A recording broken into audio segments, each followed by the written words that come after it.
back with WSJ Lunch Break. I'm Wendy Bounds. One London couple, they went looking for a home that literally would fit a choir, and you know what? They found it in a chapel. Pia Catton is right here beside me to tell us all about it. I want to start with the obvious, though. Why do they need a home to fit a choir?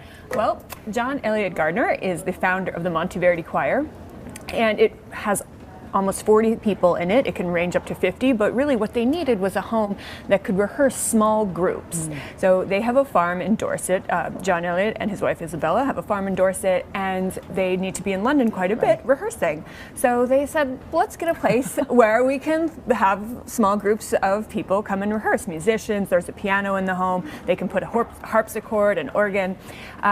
This home has 3,000 feet, so they can manage. You should be able to manage to fit a choir there. Right. And this was a chapel. What was the original history of it? The original building was used as a lecture hall, and then over time, and it was built in the late 19th century, and it was used as a lecture hall, a union headquarters for the local railway workers. It was used as a chapel, a school, and in the late 80s, it was an auction house. And in 1987, a man who was a fashion designer at the time saw it and decided he was going to gut it and flip it.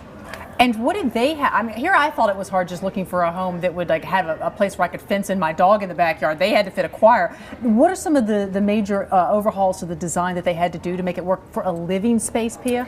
Wow. 2 bathrooms were added, and upstairs there's a loft with the master bedroom above. So you can have a very public gathering, and there's 2 groups of seating on the ground floor, and then when you go upstairs there's more of a private space. Also, this structure had 4 fireplaces, and the designer papered over all 4 of them, plastered over all 4, and added 1 central fireplace. Okay. So who needs 4 fireplaces in their drafty house? And they suck the heat right out of the house. They look good. They look pretty, but you don't. They're hard on the bills. Right. I can imagine that in addition to these fireplaces, that there've got to be some other downsides to perhaps to living in a chapel. Well, when you put up new walls, of course, they can be a little bit thin, so they had to add some extra soundproofing. Also, there's some interesting secrets in this house. There's a baptismal font underneath the dining table and underneath the floorboards. Wow, not every house can say that. Not every house can say that. And how many people are living there on a daily basis typically?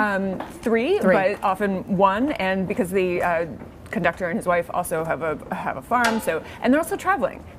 Musicians travel all over the world all the time, so they needed a good jumping off point and one that was very practical. Sunday morning they wake up, they're already in the chapel. They're in good shape. They don't have to go anywhere. That's the best kind of Sunday morning. All right, Pia Catton, thanks so much for being with us.